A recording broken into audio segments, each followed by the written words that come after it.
alive with the thrill. Oh, fins first, here he goes, holding the rail, and still going. Those boards are like scythes, you know, and the way they're placed and positioned and handled in those conditions is just so wonderful. We're seeing insanely good surfing. It's never been done before. You might argue Bonga Perkins at Pipeline, yeah, but yeah, they were on modern boards. These are soft rail logs, you know, and these guys are forced to make them work. So it's futuristic. The results are surfing you've never seen before. Never seen before. It's brilliant.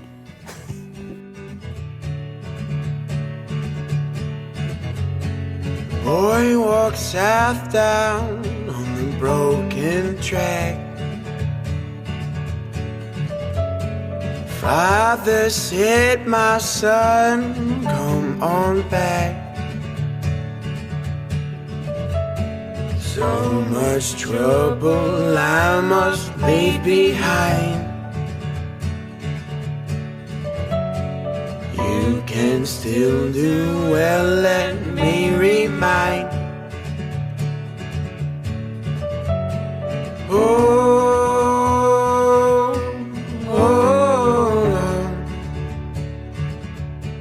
Right about the time we opened Deus and we decided, oh, we should do something down there. We should do, you know, a contest or a surf festival or something of that sort. You know, kind of came up with this idea of 9 foot and single, you know, taking that idea of riding traditional longboards with single fins and no leashes and, you know, doing the stuff that Joel was doing and kind of adding our own little flavor to it. And yeah, so that was the first 9 foot and single. It was basically just a fun day at the beach. The whole thing doesn't really have that contest vibe.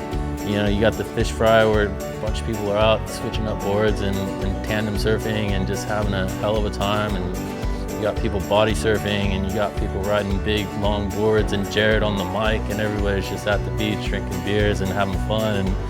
And yeah, it just goes back to that really just good vibes, good fun, and people getting together and sharing good times.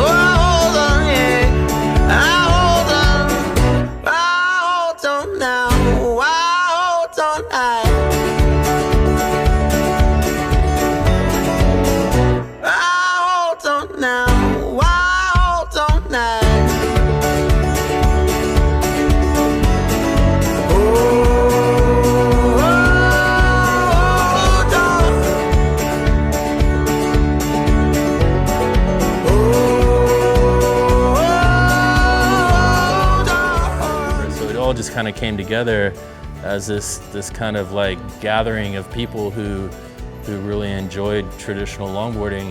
A group of people who are like-minded in the sense of what they ride, you know, like kind of boards, heavily glass, single fins, everything over 9 foot. I think the competition's always been the last thing on everybody's minds here. It's just about getting together and hanging out. And there aren't many places or things like that for people, for young people who are into surfing, that kind of style. So it's pretty unique in that sense. The Chungu River mouth is a sucky, powerful wave. And big old retro boards never liked those kind of waves back in the past. And so here, Deus chucks this event and they make it specific. It's 9 foot single and you're expected to have soft rails. Get out of that river mouth and do what you can. That was the first year we moved the contest over to Brennan on Right because obviously it's a really good wave and it's known for being more of a high performance wave, but you know, ride any board out there. It's more of just an excuse to get a whole bunch of good, fun longboarders together in one spot and go surf a wave that's probably not normally a longboard wave, but the surfing is bloody impressive. It's different than every other contest where the results sort of matter, whereas here, no one really cares who wins or loses. The main focus is definitely fun. It's not taken serious, you know. The judging and all that stuff it's definitely not overly important and it's not following any criteria or guideline. It's a punchy, gnarly, really exciting wave to watch and exciting wave to surf. And it's certainly not the kind of wave that I'm used to riding longboards at. It's a wave that I'll probably normally shortboard, but that's what's so fun and cool about it. It's that like people are really like having a go when they might not otherwise do it. And the only reason they're doing that is because this event's run there. And being a wave that you'd usually think was made for a shortboard, it's cool to see how surprised people are when they watch their friends ripping and killing it on heavy boards, you know? Like, it's really cool to watch what goes down when the surf's pumping and it's solid and people are getting barreled on old school longboards.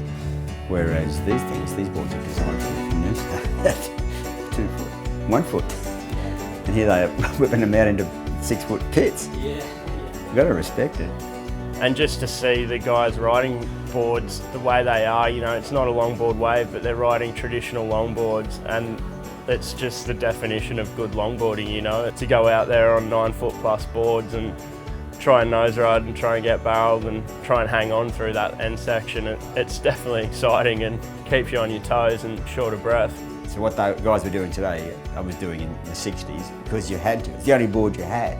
And the sensation of what they were doing was what we were trying to do that. But like to get a big board into the wave, like with offshore breeze, so you got to set the drop up so you don't nosedive. You know, you get down the face and then things roll surprisingly easy because they bank, you know. They bank like no other board. They're on this axis. So you hit the bottom and they go, whoa, they lean right up on their rail.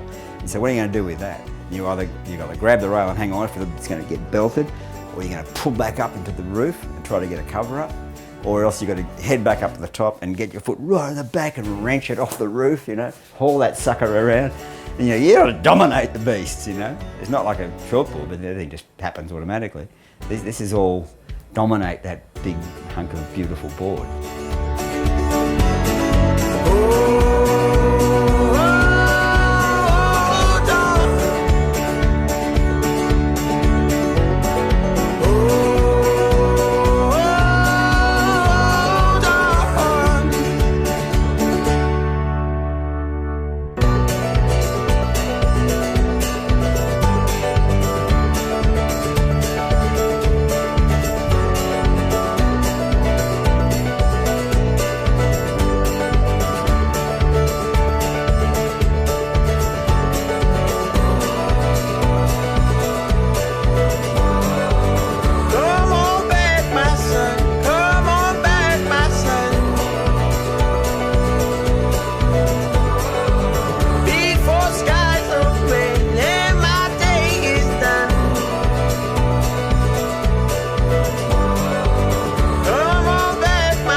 Boy walks south down on the broken track. Father said, my son, come on back.